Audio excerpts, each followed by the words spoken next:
Welcome to Chile. It's the narrowest country in the world. It's 2,670 miles long and an average of only about 120 miles wide. A country with a lot of different climates. To the north is the driest desert in the world.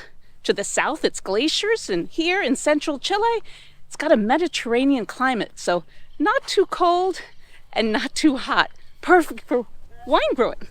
What we're going to do in this episode is check out places not named Santiago, the capital of Chile. We're on a tour of the Casablanca wine region. These grapes have been picked for the most part, so they're letting us eat some now.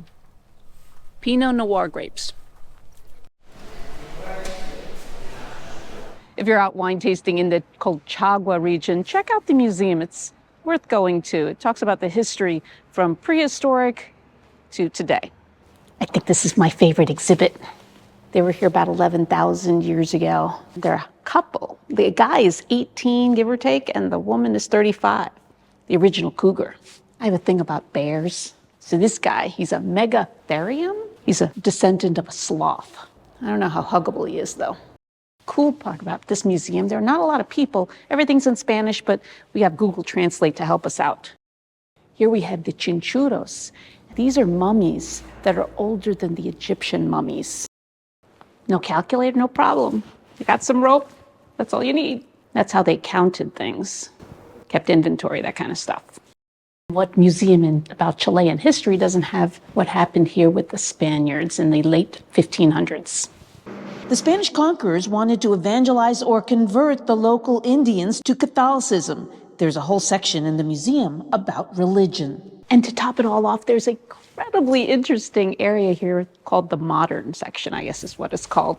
And there's some instruments, old phonographs. And because I'm holding a GoPro, I have to show you the old style camera.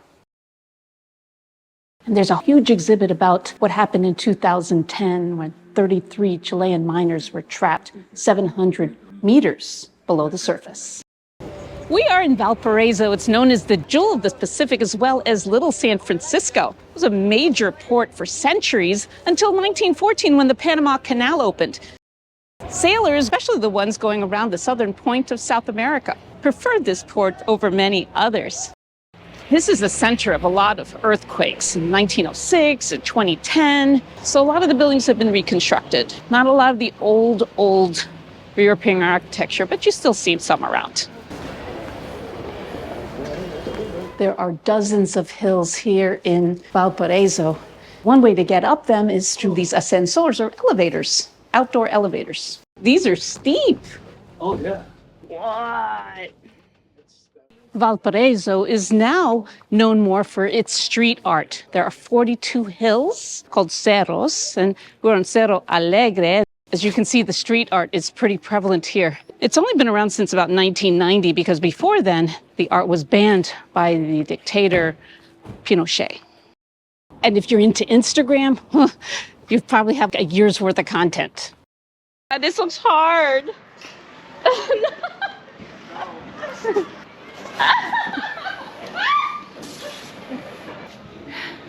Sometimes you just got to be a kid.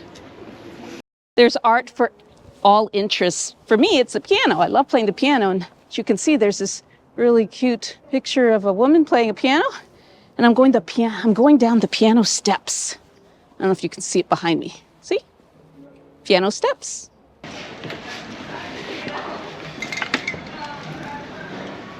What you'll also notice is that in general, there's very little graffiti that's written on top of the art. It's kind of a mutual respect thing between artists.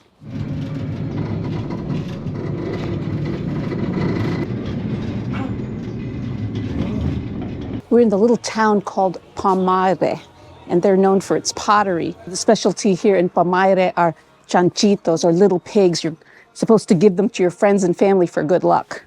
And they come in all kinds of sizes. Guess it depends how good these friends and family are, huh? When you go to these small towns, you should check out the local cuisine, or in this case, the local drink. A mote con Huesillo? Let's check this out. So it's made of what, barley and... Mm-hmm. This is el Huesillo. Oh, peach. Go check it out. Hecho en casa means homemade. So we came to Pomaire for the pottery, but I think we're doing a kind of a culinary tour. We're going to check out Chicha, which is an alcohol.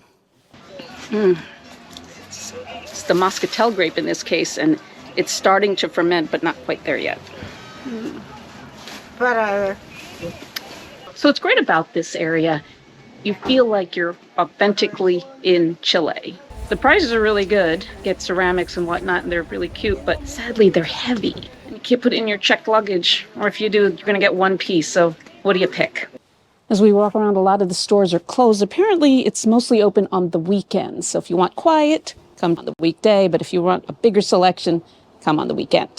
And if you want, you can actually get to make one of these pieces of pottery. Cenicero. Ashtray. Whoa. That doesn't look like an ashtray. Sí. One finger. Ahí. Mira. Cito Panda. Llamo Adam. Oh. $1,000 por la clase, pero también incluye las cosas que hace. Fun, fun, fun. One of my favorite things about Chile is trying out the new foods. In this case, the fruit. Muscatel grapes. Thanks for joining me on this episode of Mary Goes Round the World.